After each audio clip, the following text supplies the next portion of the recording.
Hello and welcome to BYJU'S Exam Prep IAS. Before we start with our today's analysis, a quick gentle reminder. As part of our Explain series, our today's lecture would be in reference to Maharashtra's political crisis and anti-defection law. What is this anti-defection law? Why was it introduced? What are the provisions of the anti-defection law? What are the exceptions under the anti-defection law?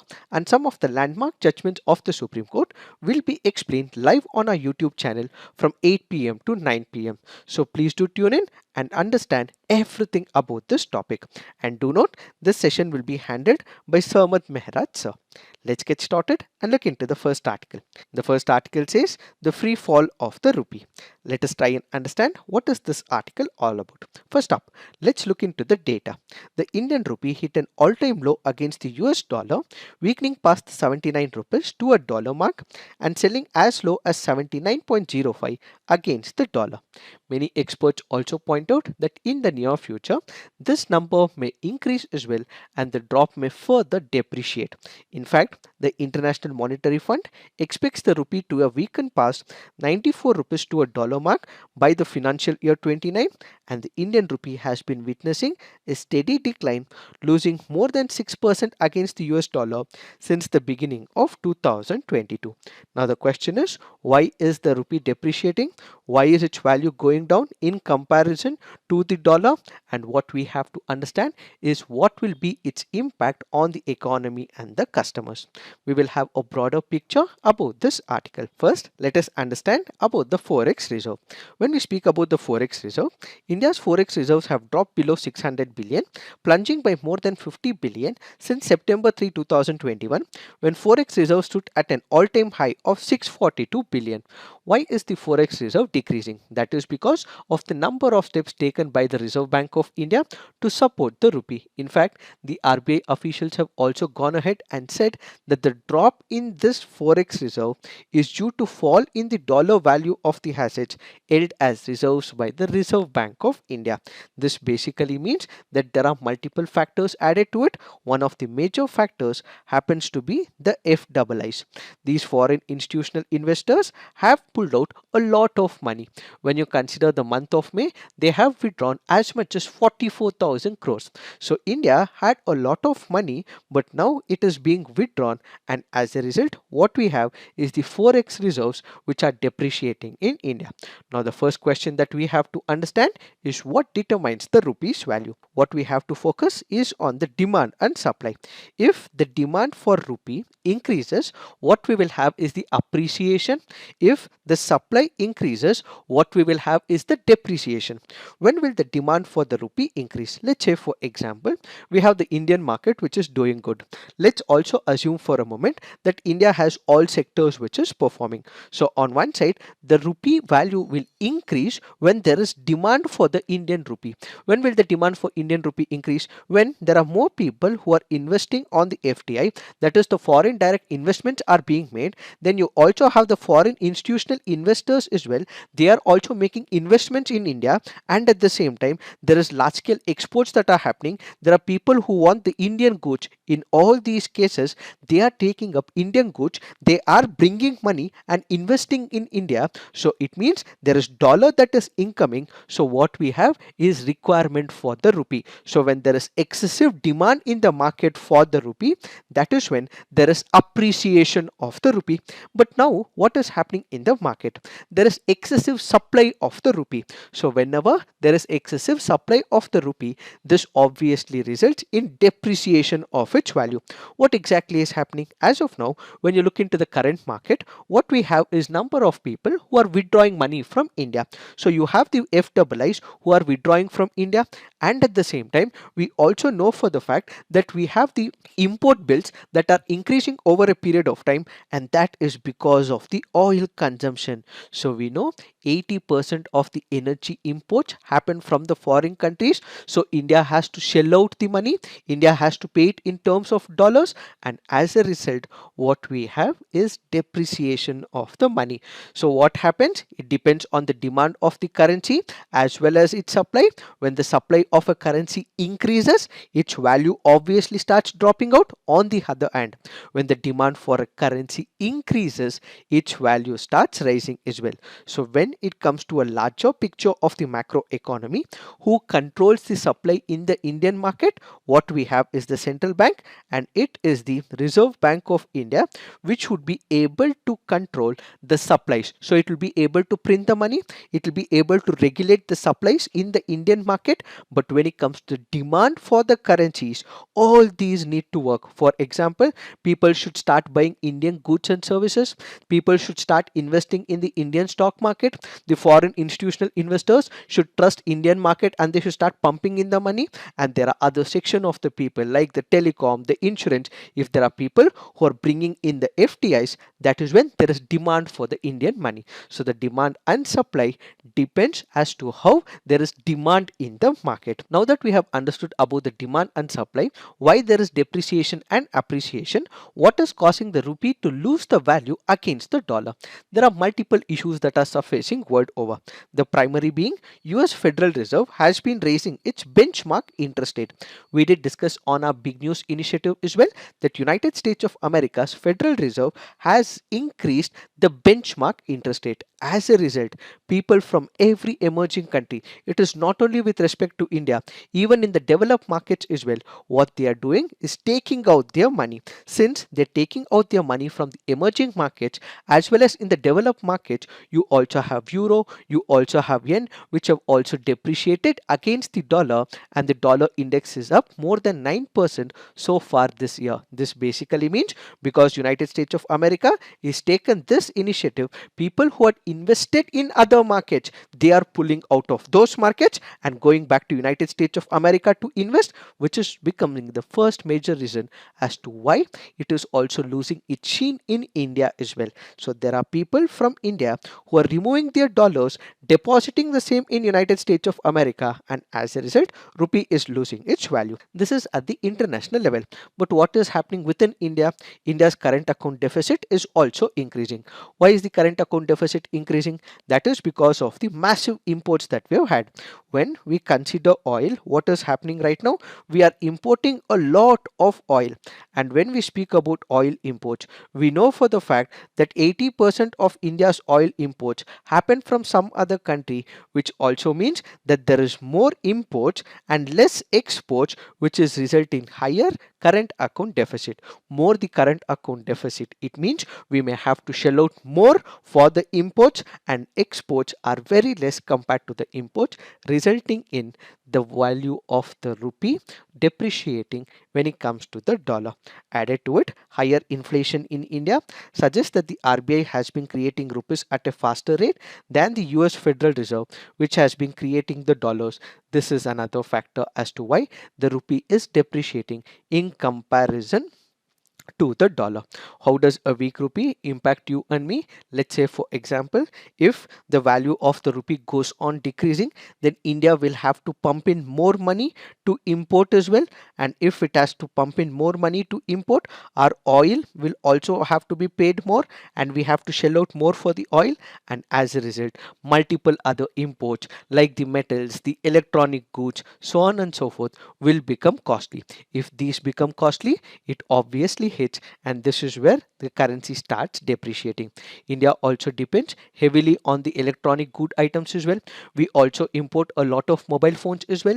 We also import a lot of laptops and so on, and as a result, the rupee may depreciate further with more imports from other countries. It is good for the exports if we are exporting. However, in the current situation that we are in, we are not making much of exports, and as a result, the rupee is not appreciating. And if there are people, if there are individuals who happen to be travelers, or if there are students who are trying to study abroad, who are planning to move from India to United States of America, they still will have to shell out a lot of rupee to buy the dollar from the banks, and as a result, these people may also suffer as well. What are the measures to mitigate the impact of the fall?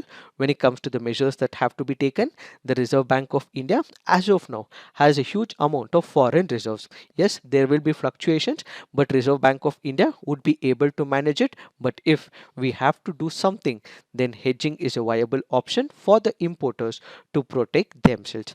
These are some of the measures that we may take up as of now, but the entire global economy is in deep crisis, like Russian invasion of Ukraine. So what lies ahead? Other countries and emerging markets in particular have been forced to raise their own interest rate. So basically every other country is suffering with inflation, and United States of America also has high rate of inflation as well.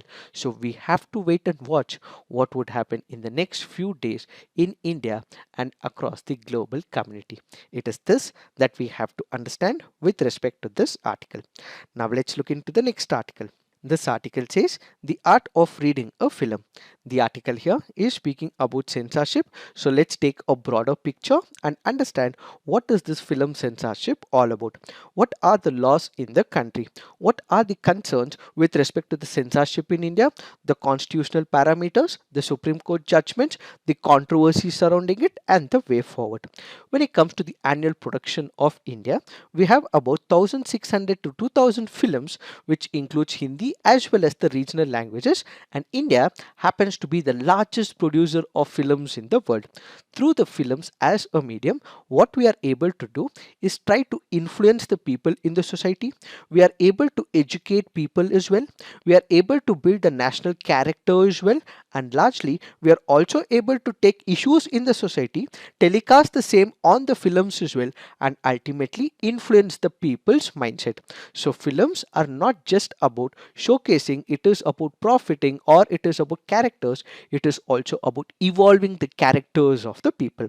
Added to it, when we speak about films, it is also a profession as well. And when we speak about the constitutional picture, we have Article 19 of 1 of A. Article 19 of 1 of A speaks about the expression. So freedom of speech and expression is another area where films enter into the framework. We have the Article 19 of 1 of A, which has also given permission to the press as well. The press would be able to voice out its opinion as well, and at the same time it is the same 19 of 1 of A which also speaks about freedom of expression, and that is also given to the filmmakers. So the filmmakers take the issues that are present in the society, they would be able to showcase the same, and that is how they are able to showcase their freedom of expression. But what we have to understand is the larger picture. When you look into the 7th schedule, what we have is the state list, what we have is the union list, then you also have the concurrent list. When you consider the state list, only states would be able to draft these laws in the normal circumstances. Exceptional circumstances is a different one. When it comes to the union list, it is the central government which should be able to make the laws, and when it comes to the concurrent list, both the center and the state would be able to make the laws. So when it comes to censorship, why do we have the censorship? We know for the fact that Article 19 is not absolute.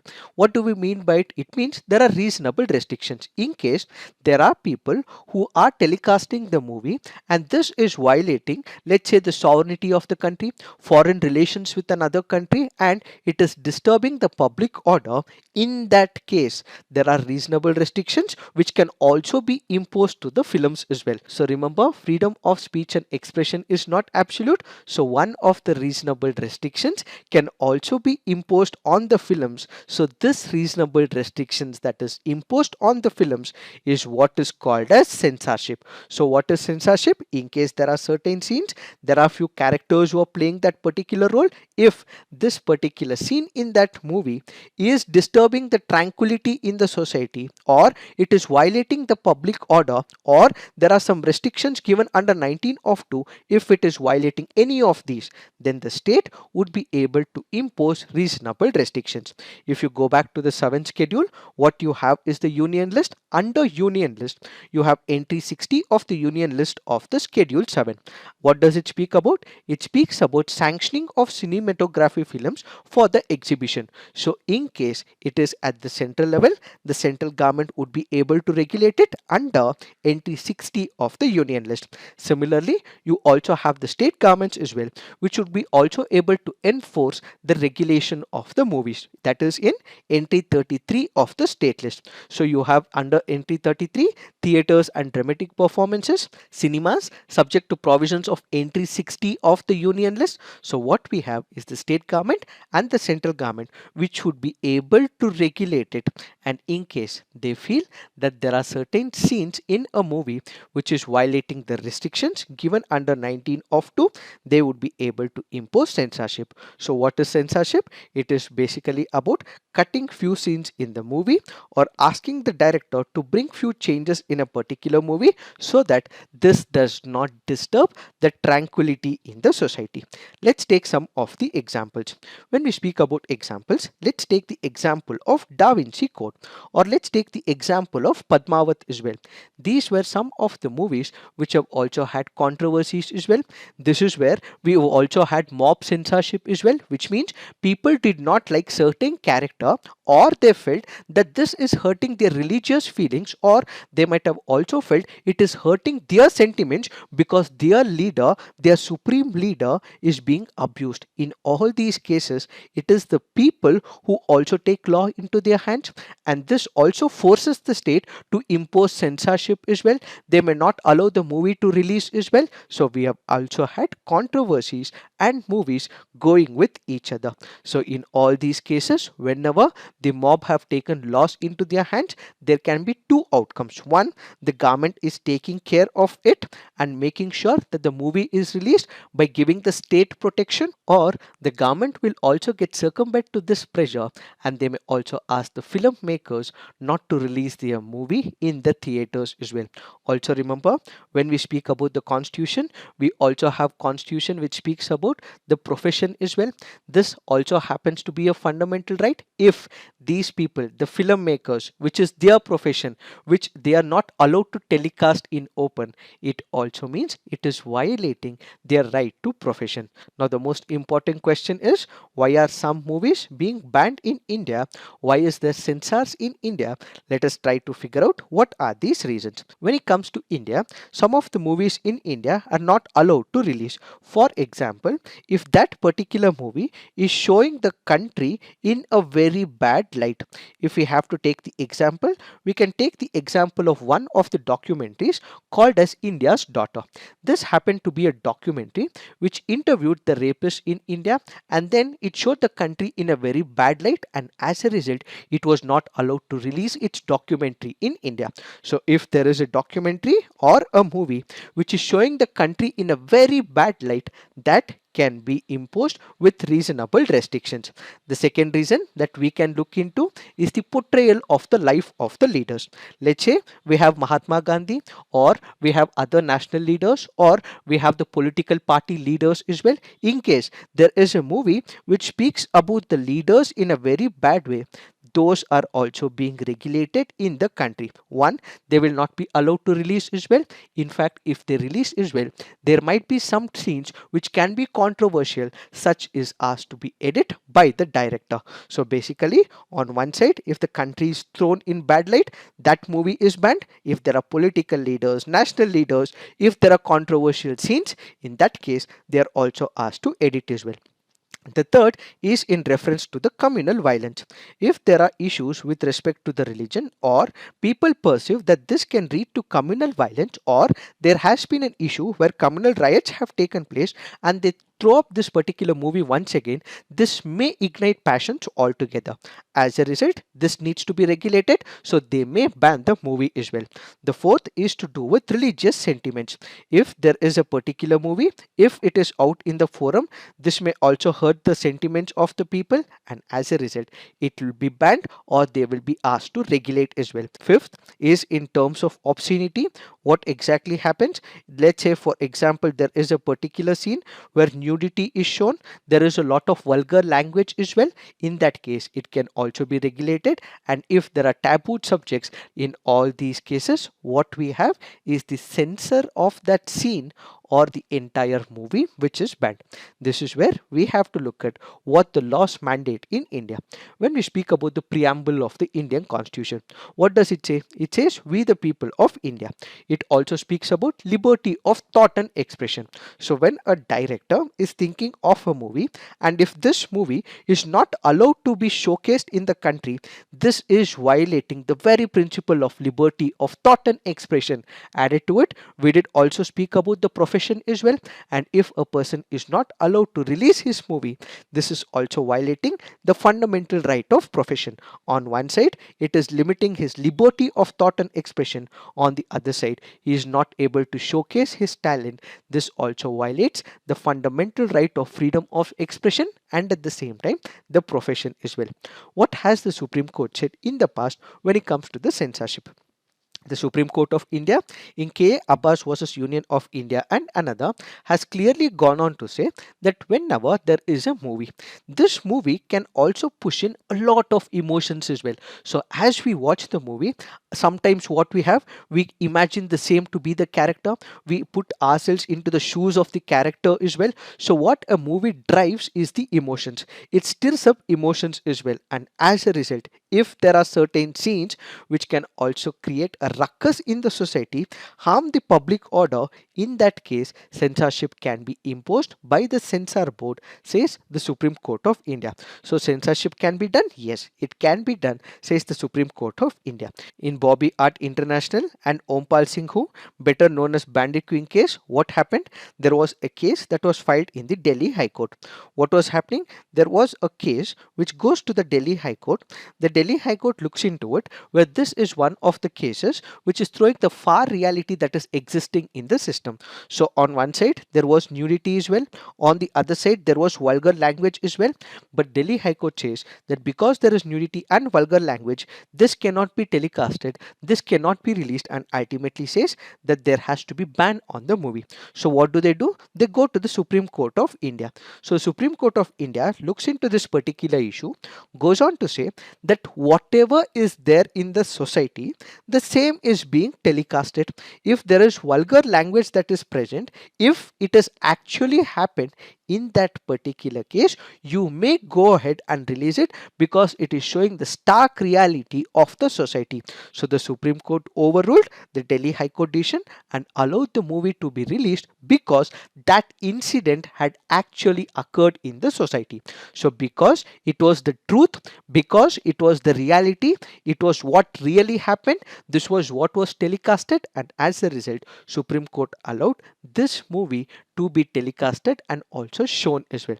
But do note, when the permission was given by the Supreme Court of India, what we have is the certification. We have the A certification, we have the universal certification. So for this movie, A certification was given. Finally, in S. Rangarajan versus P. Jagjeevan Ram and others, it clearly went on to say there might be people, that is the mobs, there might be people who may also threaten the directors, they may also threaten the profession of the directors, they may not allow liberty of thought and expression to be released in the form of a film. So in this particular case, large number of people, a mob may come up and they may threaten the film fraternity as well.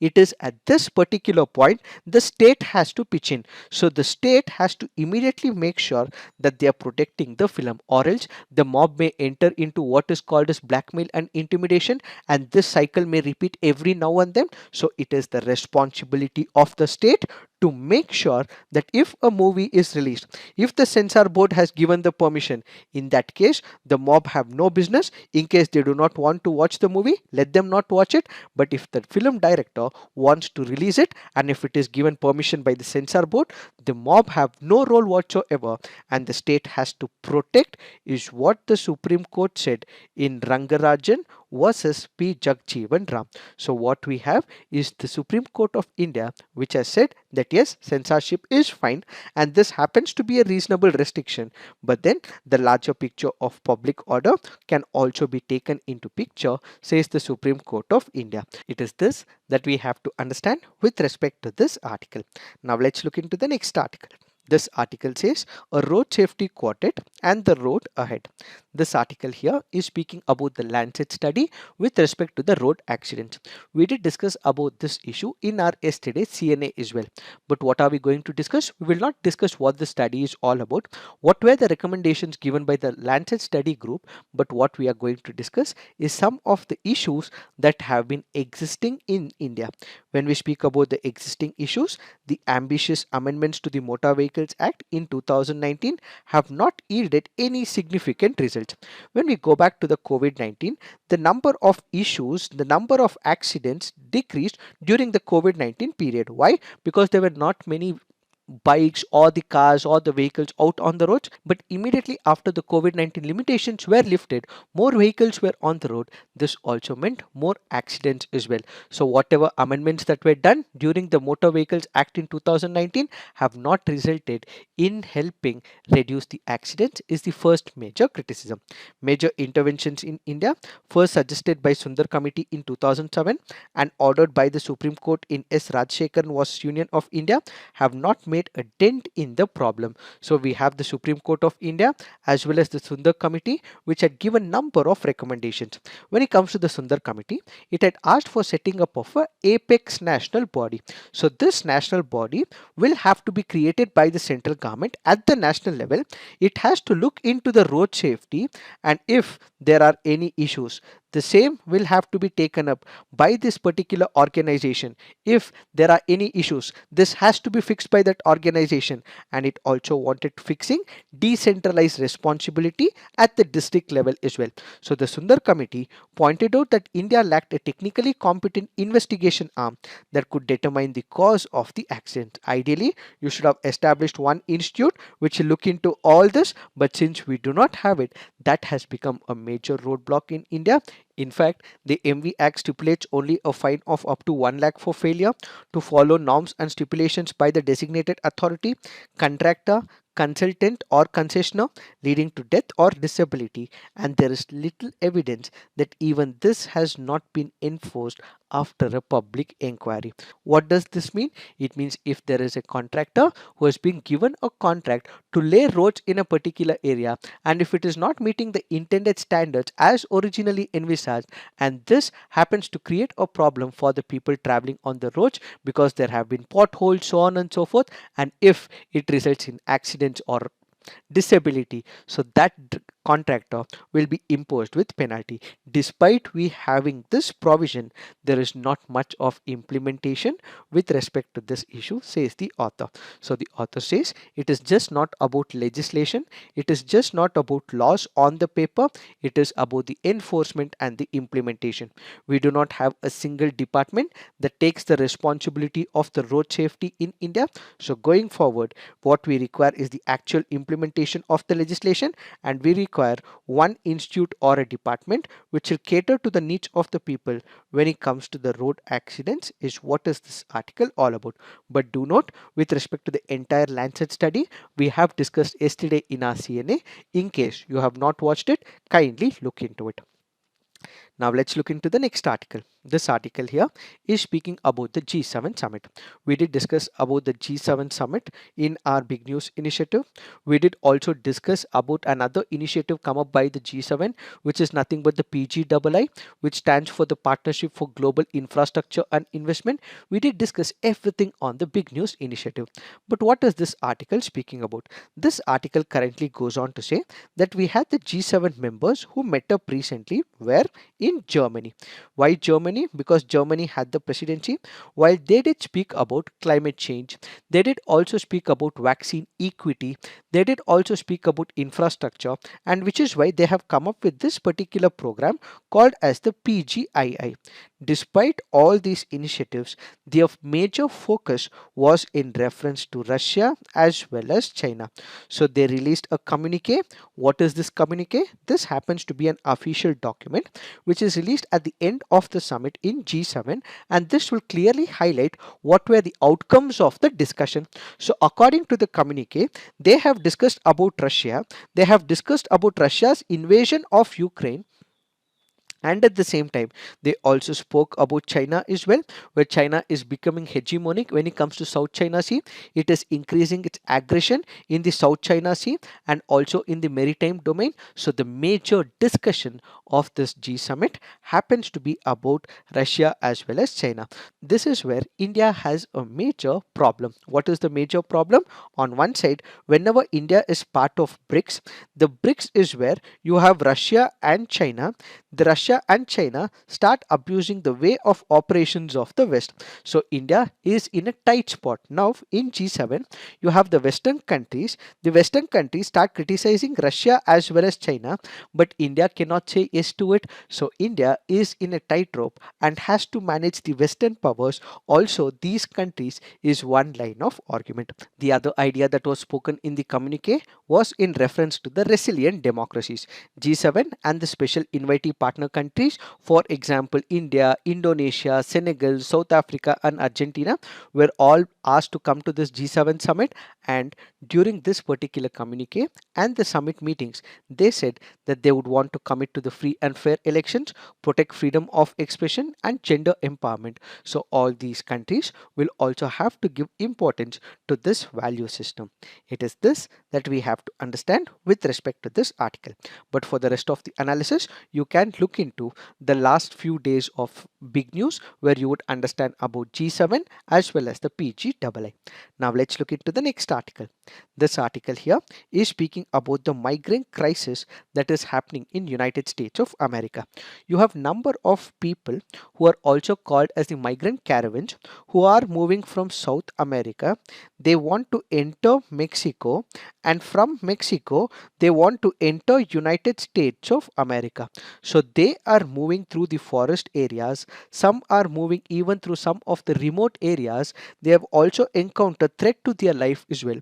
But all of them want to go to United States of America, basically to have a future life to be very good. So these people are moving all the way from South America, Mexico to the United States of America so that their future life is secure and safe.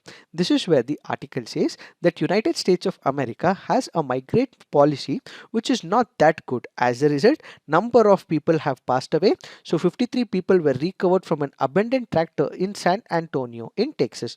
So this article currently goes on to say that the crisis is because of the serious lacunae in the border policy enforcement of United States of America. So the article here brings into picture two important parameters. One is to do with the politics of United States of America. When we speak about the politics of United States of America, we have Democrats on one side, we also have the Republicans on the other side. While Democrats say that if there are people in their country who are on the path of citizenship, they are law abiding citizens, and in case there are any undocumented workers but they happen to follow the laws of the country in the near future, maybe they can consider giving the citizenship, says the Democrat. However, we also have the Republicans as well who have tended to focus more on keeping undocumented migrants out of the border. So there is one political party which is supporting it, there is another political party which is not supporting it, and this is leading to a lot of abstract and gray area. So this is what resulting in deaths of these migrants because they are asked to stay near the border areas. They're not able to venture into United States of America. So what United States of America has to do is come up with a proper migrant policy, is what is this article all about. You have to just skim through it. You need to have just a general idea about it, and all that you have to look into is about the human right issues in this particular article. Now let's look into the mains practice questions. Why is the rupee falling and how will it impact the Indian economy and people? Next question, discuss the controversy surrounding the film censorship in India. Please write all your answers on the comment section, peer review, and do give positive feedback to your friends' answers. So this is it for today. Thank you for watching. All the best.